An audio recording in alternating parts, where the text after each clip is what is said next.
मेरे फेसबुक के सभी हमारे सदस्यगण, हमारे साथी, मित्र, आलोचक, सभी लोग, क्योंकि बहुत सारे लोग क्रिटिक्स भी होते हैं तो उनका भी सम्मान करना है, क्योंकि कई बार आप हमें अच्छा रास्ता दिखाते हैं, बताते हैं, आपके कमेंट्स हम सुनते हैं, पढ़ते हैं और हम बल्कि इस बात के पक्षधर भी है कि अगर किसी को हमारी कोई चीज़ अच्छी नहीं लगे तो एक मर्यादित भाषा में कह सकता है, लिख सकता है, तो हम उसको पॉजिटिवली लेंगे ताकि सुधार कर सकें अपने में। मैं बहुत समय के बाद आज लाइव आया हूँ फेसबुक पे।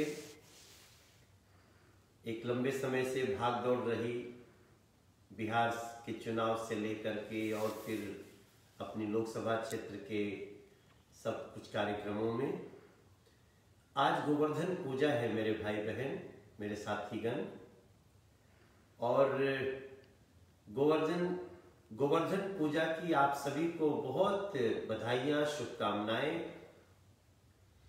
मैं मनोज तिवारी अपने फेसबुक के सदस्यों के साथ साथ पूरे देश को, पूरे दुनिया को गोवर्धन पूजा की शुभकामना देता हूँ, बधाई देता हूँ।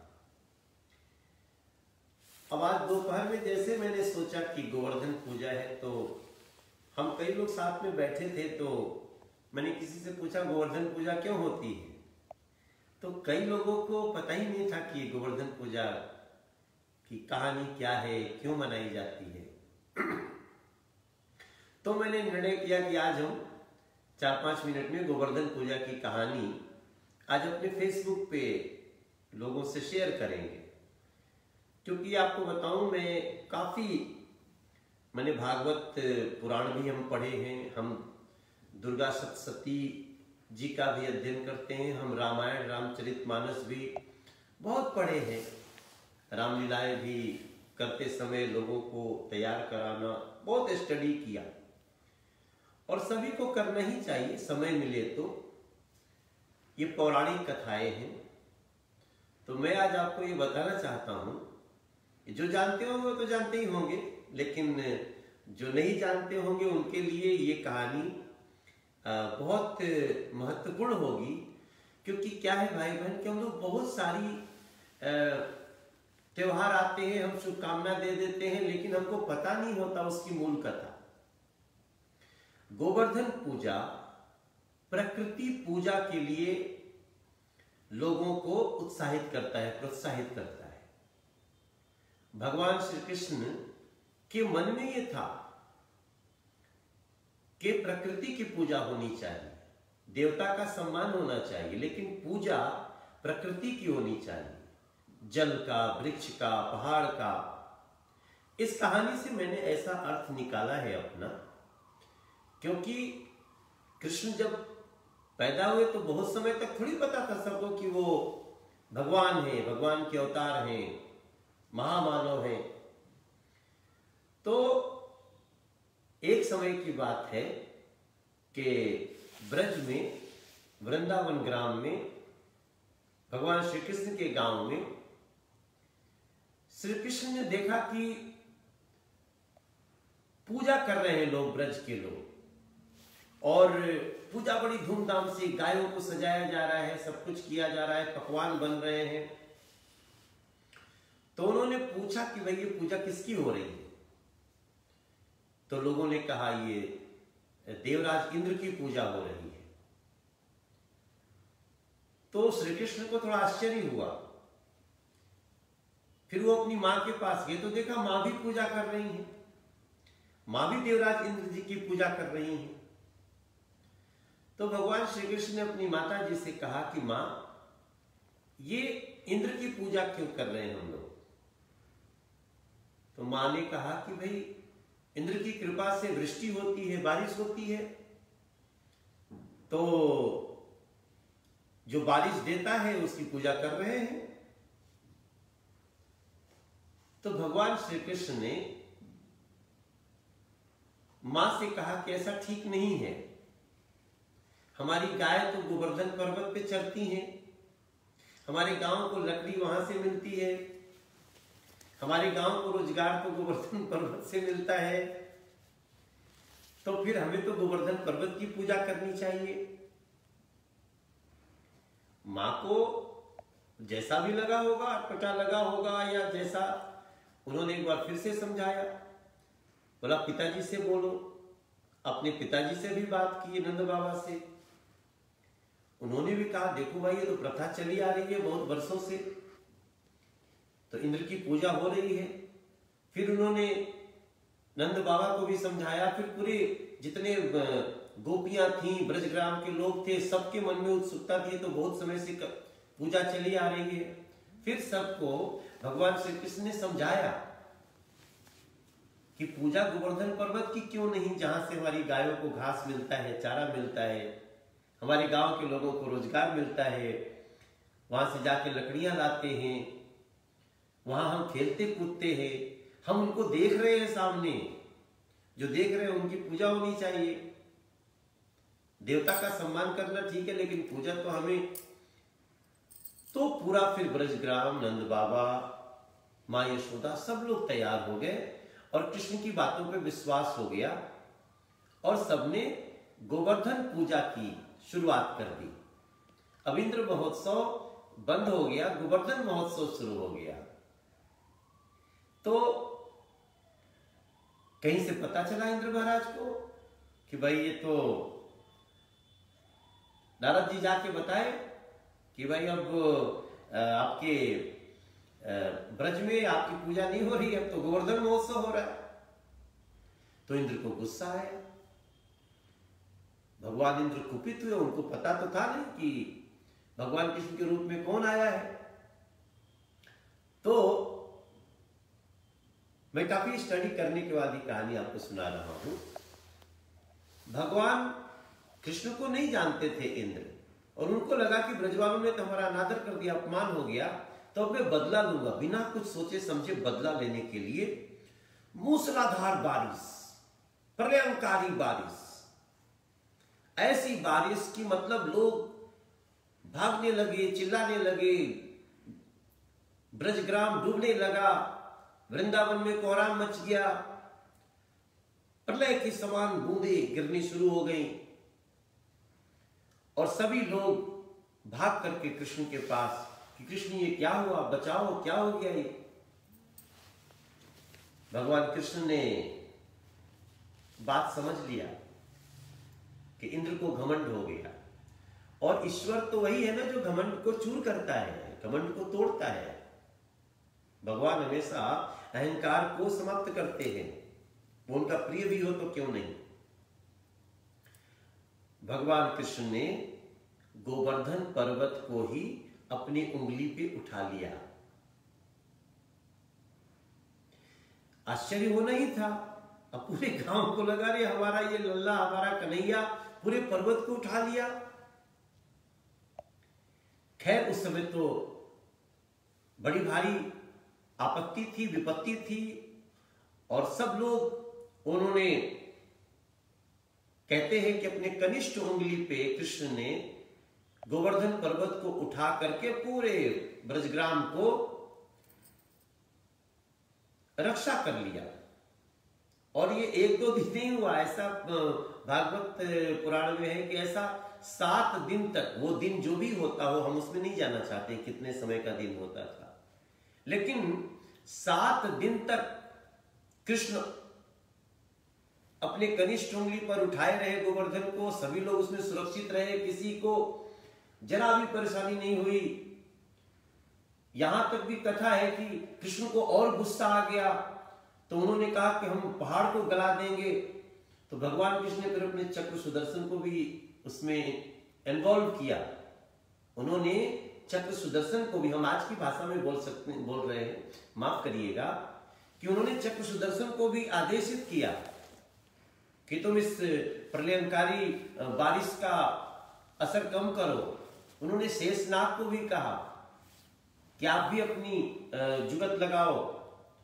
और 7 दिन में कृष्ण को 7 दिन में इंद्र को समझ में आया ये कोई सामान्य पुरुष ऐसा नहीं कर सकता। तब शंका हुआ इंद्र को कि ये तो कुछ गलत हो गया। ब्रह्मा जी से पूछा। ब्रह्मा जी ने उनको बताया कि स्वयं भगवान धरती पे आए हुए हैं, क्या कर दिया आपने। और इंद्र को अपने किए का पश्चाताप हुआ। वो आए, उन्होंने क्षमा मांगी श्री कृष्ण भगवान से, और उसके बाद उन्होंने प्रार्थना की कि अब आप गोवर्धन पर्वत को रख दीजिए। तब जाके कृष्ण भगवान ने गोवर्धन पर्वत को फिर रखा। पूरे ब्रजग्राम में उत्सव का माहौल था और भगवान कृष्ण के सामने क्षमा मांगा इंद्र ने। और इंद्र ने स्वयं कहा कि अब आप लोग गोवर्धन पूजा ही करिए, हमसे गलती हो गई। खैर भगवान कृष्ण ने उनको माफ किया और तब से गोवर्धन पूजा होनी शुरू हो गई। अब आज भी होती है। लेकिन आखिर इसमें हमें तो कुछ आज के समय से निकालना पड़ेगा, हमारे हिसाब से इसका शिक्षा क्या है। तो मेरे भाई बहन, जो मुझे लगता है कि प्रकृति पूजा के लिए भगवान श्री कृष्ण ने ये सब लीला रची।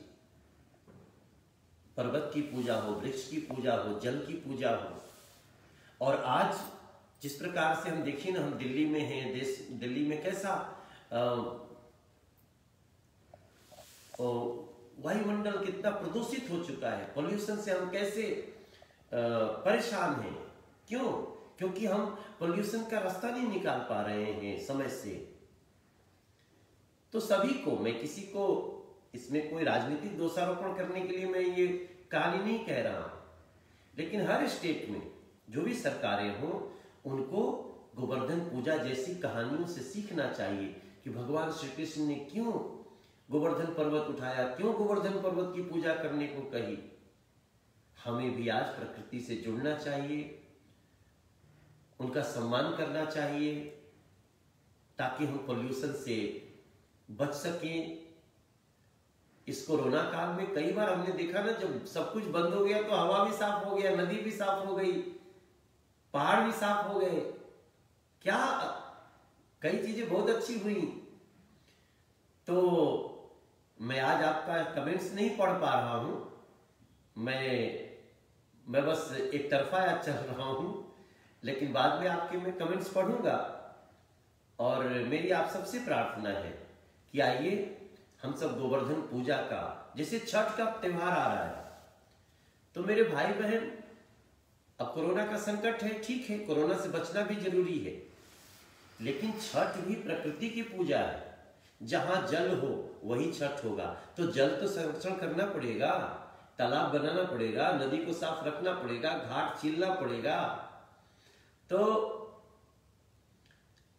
जब हम लोग छठ माँ के गीतों में अगर हम एक गीत सुनते हैं कि केरवा के पात पर उगेलन सूरज देव, झांके झूके हम करब हो छठ बरतिया, झांके झूके।